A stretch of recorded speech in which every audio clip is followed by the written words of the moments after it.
Here at the headquarters of a brainy technology company in Houston, a brave new world of video surveillance is playing out on big screen TVs. There's a car behind the train? Absolutely. What's he doing out there? Well, that's a good question for the security team to find out. A group of scientists, computer geeks, and law enforcement guys at BRS Labs have invented new software for security cameras designed to alert authorities to crime sometimes before it even happens. That's right, computers determine what behavior is suspicious. Take, for example, this unlucky character who was skulking around a car. Our software was able to analyze the video surveillance information coming from this particular camera. It was able to learn what was taking place over the course of time, and it was able to identify this specific activity as abnormal. That's company president John Frazzini, a former Secret Service agent.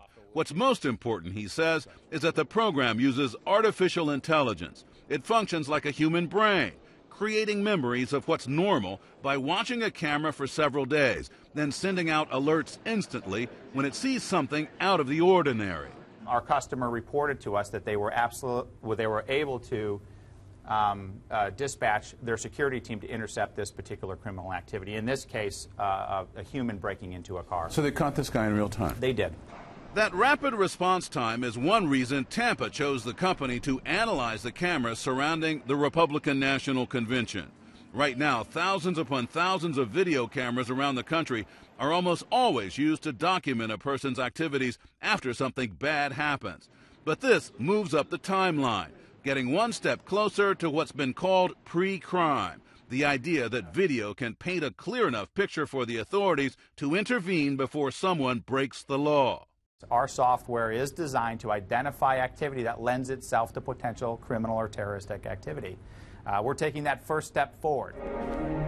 Pre-crime might make you think of science fiction, like Minority Report with Tom Cruise. All right, what he's doing now we call scrubbing the image, looking for clues as to where the murder is going to happen. Of course, this technology can't see into the future or read minds. Still, it's already going too far for privacy advocates like Jay Stanley of the American Civil Liberties Union. The problem is that, having a computer watching a video feed of a complicated scene like a subway platform, is the computer really going to be able to detect something that's out of the ordinary and that is a true threat? Or is it just going to kick up a lot of false positives, get a lot of people hassled by the cops who are perfectly innocent and not really do anything to make us safer? The company's chief science officer, who claims to be a proud member of the ACLU, says there's no privacy issue here, that they focus on behavior, not identity. We are very serious about privacy protection.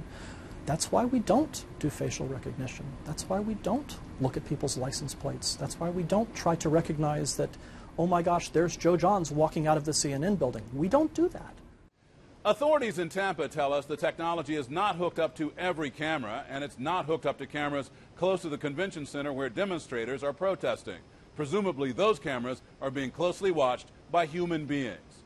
Joe Johns, CNN, Tampa.